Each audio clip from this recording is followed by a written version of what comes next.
Prophet ﷺ knows each and every one of us. And there is no doubt in this, that the beloved of Allah ﷺ is still alive in his cover.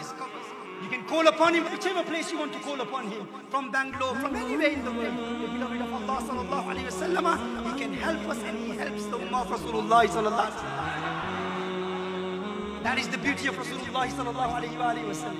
Wherever you are, this is the knowledge of the beloved of Allah ﷺ.